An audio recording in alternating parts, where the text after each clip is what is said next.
John Taylor, State in Oregon. Previously Sheridan. Oregon? Oregon. So the lettering on the door, is that old? The city states out of a Clint Eastwood movie. It just Aha! keeps everybody guessing. High Plains Drifter, 1972. What is this truck? It's a 1962 Model 351. I built it one project at a time. It was just a day cab when I got it. Everything on it, I put on it. And then you worked this truck too, right? I built it one project at a time as I worked on it, or as I worked it. Aha! As I was hauling with it, yeah, I built it one project at a time. And what did you haul with it? Flatbedded with it for a while. I've done several different things with it. Pulled a RGN, hauled oversized stuff with it, some heavy. Did you have, okay, the really cool stripe here with the curl on the hood and the matching one on the sleeper, did you add those, or did you make that match what's here? The truck was yellow when I got it. I put a 36-inch Kenworth sleeper on it for a little while, and it was painted to match, and I pinstriped it and whatnot, or had it pinstriped. And then when I redid it and bought this 63-inch sleeper from a buddy of mine, we chopped it 4 inches so it would match the older, shorter cab, because they're 4 inches shorter. The bottom of the sleeper, the bottom of the cab line up, the roof rivet lines line up by chopping them. It just looks better and more natural to do it that way, I think. Like I said, everything on this truck I put on it.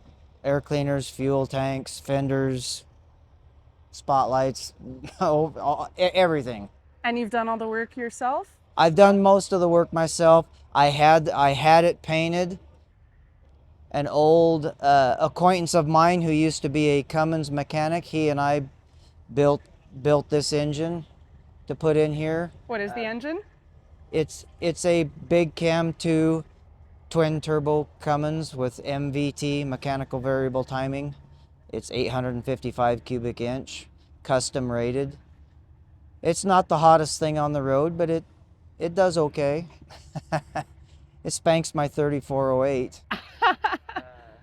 When I bought it, it had a small cam 350 in it, 13 speed. It had 411s on Kenworth 8 bag.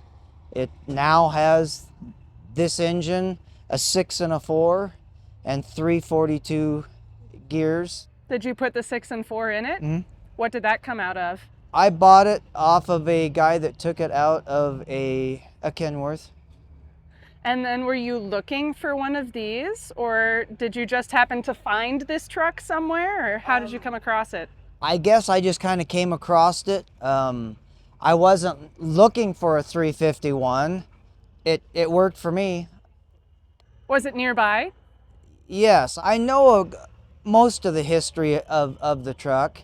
It originally had an NH250 Cummins in it, 5 and a 4, 589 gears on Hendrickson pad suspension. Cal Gas bought it and made a truck and trailer out of it, and then the second owner chopped the frame off and put the fifth wheel on it, and then it's had sleepers on it off and on throughout its life.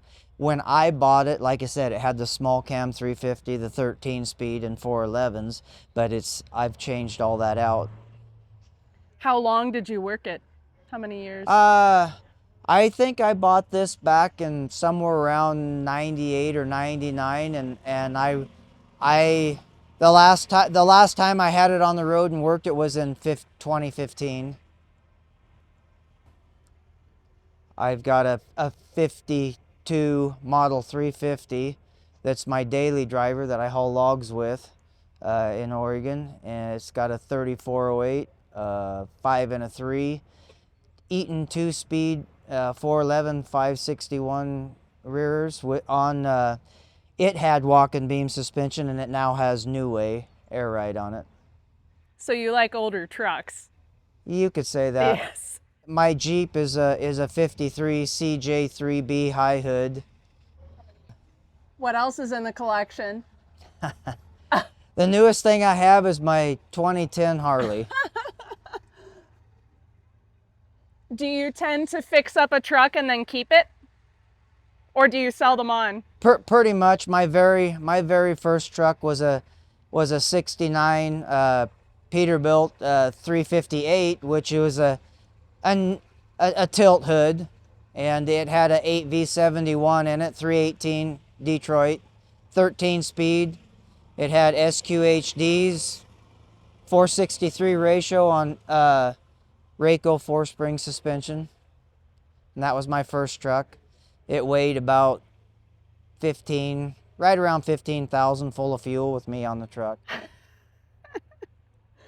I love the way trucking people can just spit out all of this information, the way sports fanatics can just spit out all the information about their favorite teams. How many trucks have you owned over the years, or is it too many to count? Oh, let's see. I've had 3, and I kind of sort of, I don't know, bought slash rented slash returned to Denny Edwards a cab over that he had for a while. It had a 3406 pre-cup engine in it with a 13 speed and 433 SQHP rear ends on torsion bar suspension, and it was actually in Smokey and the Bandit 2 out in the desert scene.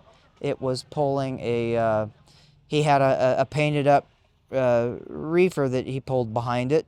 It had chrome wheels on it and whatnot that Denny actually relocated to a previous truck that he had. But that cab over K100, it was in Smokey and the Bandit 2 in the desert scene. But you don't have it anymore? We don't have it anymore. It no longer exists. It was in pretty rough shape when Denny had it, because it had been owned by farmers who just hammered the crap out of it. The cab was pretty rough on it. He seems like a bit of an outlaw, and you seem like a pretty laid back guy. How did you get involved with someone like that? Actually, Motorcycles? I've known Denny since I was probably 12 years old. My dad hauled logs for Denny's brother over around Prineville back in the early 80s. And in the wintertime, when things were slow over on the west side, we went over to Central Oregon, over there to Prineville, and Dad hauled for Denny's older brother, Bob. So your dad Edwards. was a trucker? Yeah. I assume you rode along with him as a kid? Oh yeah. Oh yeah. What sorts of trucks did he have? His very first truck was a 1973 Western Star log truck. It had a 370 Cummins in it, a 13-speed, and 2-speed 411s again, 561. Walking beams, just typical log truck setup. Long logger. Some people back here call it a West Coast setup, but it's just a long logger To you? to me. Did he truck his whole career? Was his whole life trucking? Yes, it was. Yep. He started out young? Yeah, well, Dad was in the Army in 64 to 66 to 68. He ran wrecker in the Army over in Germany, came back out and started driving, hauling logs, and throughout his career he's done one thing or another. He hauled gas for a while when I was a kid. He's flatbedded. He's hauled cattle. He's done a pretty wide swath of different things he's done, but log hauling is the main thing that he's done most of his career. I started driving when I was little, sitting on his lap steering, and then as I got, probably the first time I actually got to drive and do all the controls, I was probably 10 or 12. He bought his first truck when I was 10, and if there was a good section of road up in the woods, he'd let me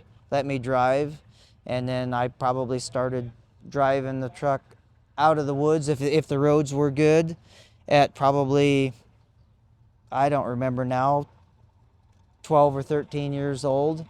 And then I actually started driving it on the road when I still had my learner's permit at 15, obviously with him sitting right there beside me. But that was, and then I just drove more and more. And when I was 16 years old, we usually on the weekends, he'd bring the truck home with the trailer on the ground, and so we'd do maintenance and wash and whatnot. And then Sunday afternoon, I'd go to the mill and by myself and deck the trailer onto the truck so he could go up into the woods to load Monday morning. And I just drove more and more. When I was 18, I when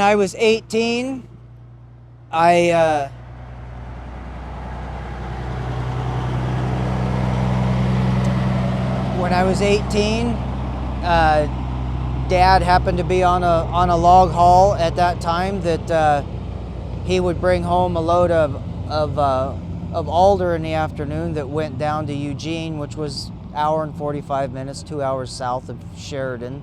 After school, I'd come home and run that down to Eugene and come back home, and then he'd go haul, the next day. We'd haul a lot of Douglas fir and hemlock and stuff is the main stuff we haul around Western Oregon, and some cedar and sometimes once in a while you'll get into where you have some oak or maple, but that's usually either hauled in for pulp or to a chipper, or if you happen to some firewood people will buy some of that stuff too. But and you would stay in state?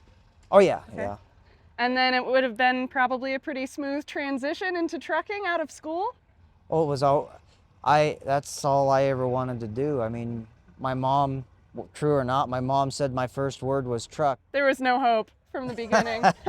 No, I always knew what I wanted to do. Can we take a look inside? Yeah, it's not quite as nice as the outside, but it's I got a few things there on the seat I could take off. Let's see here. Have you had a favorite truck over the years? No, I always wanted to build an overextended hood like Denny has, but I just haven't gotten around to it yet. we're working on it for the log truck for the 52, but is that the current project? It's the current truck my daily driver, but oh yeah, you said you work one at a Yep. time while you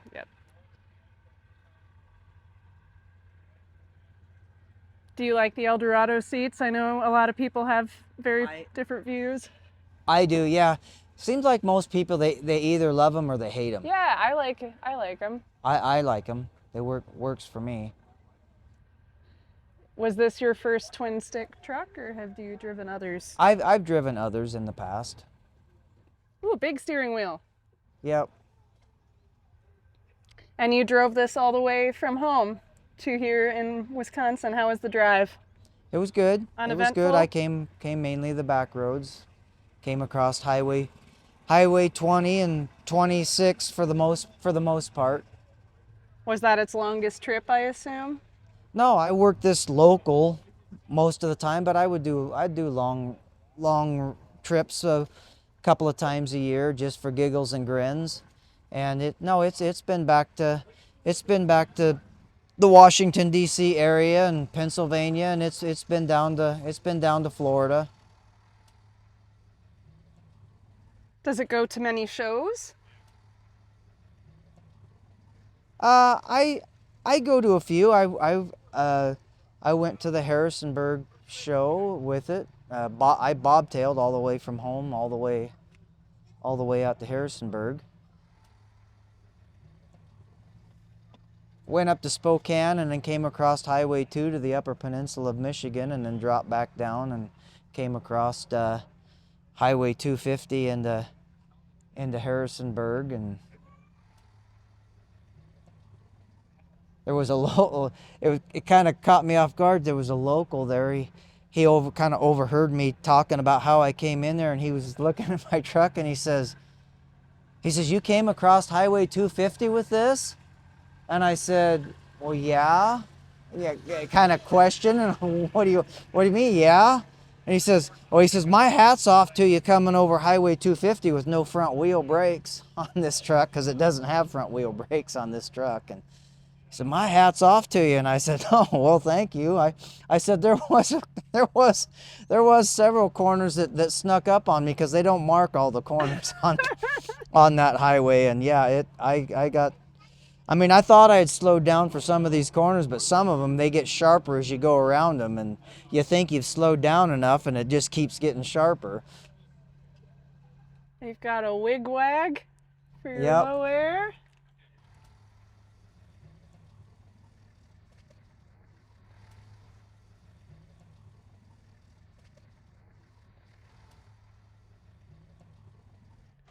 Was there anything that was hard to find when you were working on this? Not that I can recall. Like I said, I built it one project at a time as I converted, kind of nasty back there. I converted it had a twin extra long mattress, but that folds down and a queen size bed will fit in there. Nice. A full queen size bed will fit in there without being scrunched or nothing. It's just. So you can either have it opened up or folded down and with a single mattress on it? Yep. Was that your creation? That's pretty creative. Yeah, I'm kind of contemplating putting it back to just the twin, just because Gives you more with room. that it doesn't give you anywhere to get dressed really. Right. So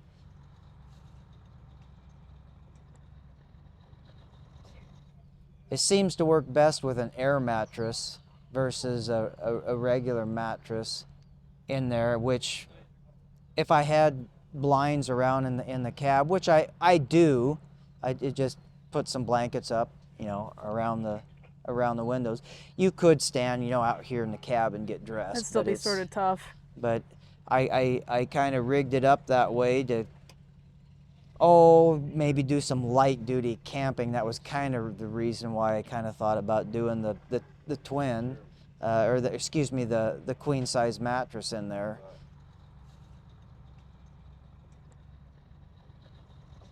That was perfect. That was excellent. Did you make this metal plate here? I did. It was polished at the time that I made it, about 25 years ago. And then these, I assume too, the little versions, or were those there? Those were there. Some of them, that one that says diff on it, that's your interlock, the idiot light for that. And then I made this other little panel for extra switches. All my switches have something on them. I tried to separate everything out, lights and different things, as much as possible to that way if you had issues that it would just be with that particular one switch. Yeah, and whatever's on that switch. What's your favorite touch on the truck? My favorite what? Your favorite thing about this truck. The favorite thing that either you did to it or it came with, or I don't know if there's a favorite. I mean, I do like my 6 and a 4. I mean, when I took the 13 speed out to put in the 6 and a 4, people asked me, well, you must sure like the shift a lot. And it was like, well, not necessarily. It gives me a lot more options than a 13 speed. But in reality, it's the exact same number of shifts from start to road speed as it is with a single stick 13 speed. It's the same.